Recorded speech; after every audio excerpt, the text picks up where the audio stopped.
The 1998 United States 1-cent coin, commonly known as the Lincoln Memorial Penny, is one of the modern coins of the U.S. that carries with it both historical depth and numismatic interest.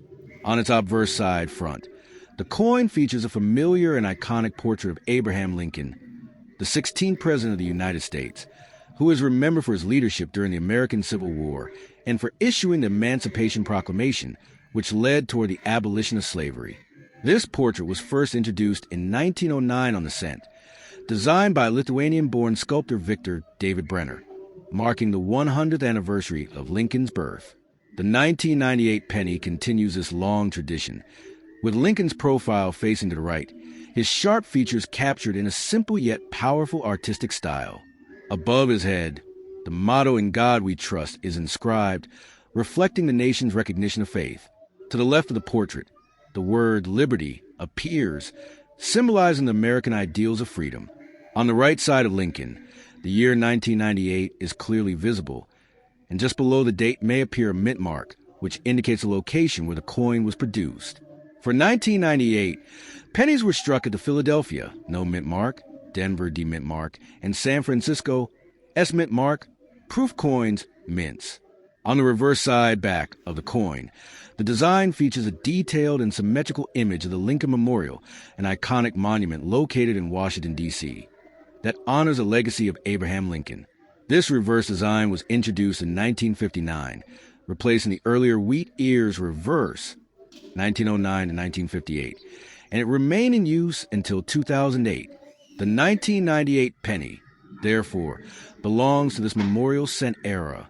At the top of the reverse, the motto E pluribus unum is inscribed, a Latin phrase meaning out of many one, signifying the unity of the American states. The words United States of America curve along the top edge, while at the bottom of the denomination 1 cent is boldly displayed.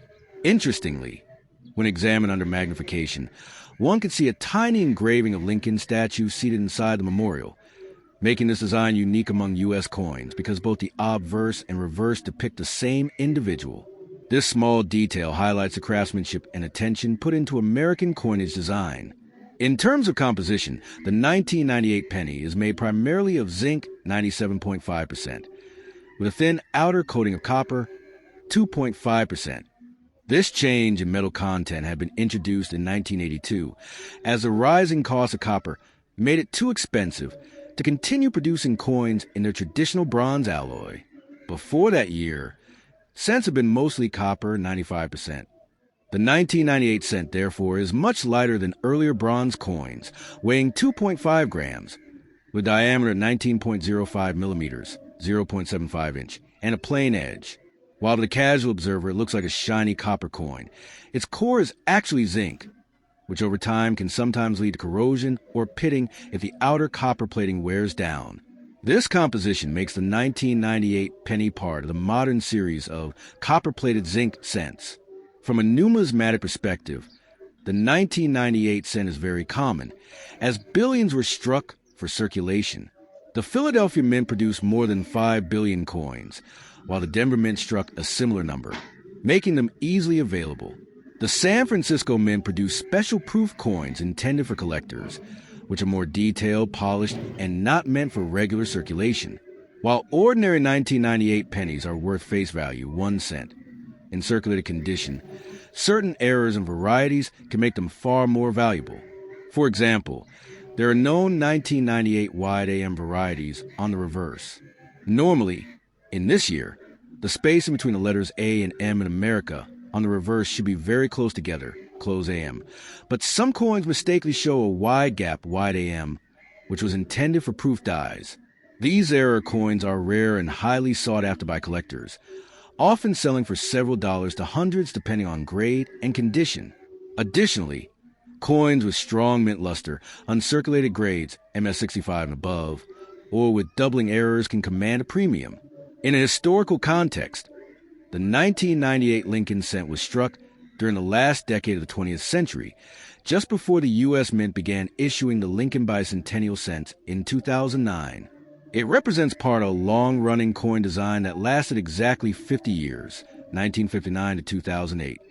These coins are also culturally significant because Lincoln is one of the most respected American presidents, and his image has endured on the smallest denomination coin for more than a century. Although many pennies go unnoticed in everyday circulation due to their low value, they carry with them a sense of history, artistry, and national pride. Collectors often consider the 1998 penny as an accessible piece of American coinage history. It is an excellent entry point for beginners, since it is affordable and easy to find, yet still offers advanced collectors the thrill of searching for rare errors and high-grade examples. Proof versions struck at San Francisco, with mirror-like surfaces and frosted designs, are especially attractive in coin sets. For general circulation coins, condition plays a huge role. Coins with scratches, tarnish, or heavy wear worth only face value, but pristine examples, especially with error features, can be valued significantly more. Because the mintage was so high, however, it is not considered a scarce coin unless it carries a rare die variety. In conclusion, the 1998 Lincoln Memorial 1-cent coin is a small but historically and culturally rich artifact. With Abraham Lincoln's enduring portrait on the obverse and the iconic Lincoln Memorial on the reverse, it connects America's past with its modern identity. Made of copper-plated zinc and mass-produced in the billions, it remains common in circulation, but its proof strikes and error varieties make it fascinating for numismatists. While the average piece may only buy a fraction of a candy, it holds within it more than a century of design tradition and the legacy of one of America's greatest leaders. Would you like me to also prepare a special detailed section only about the 1998 wide AM variety?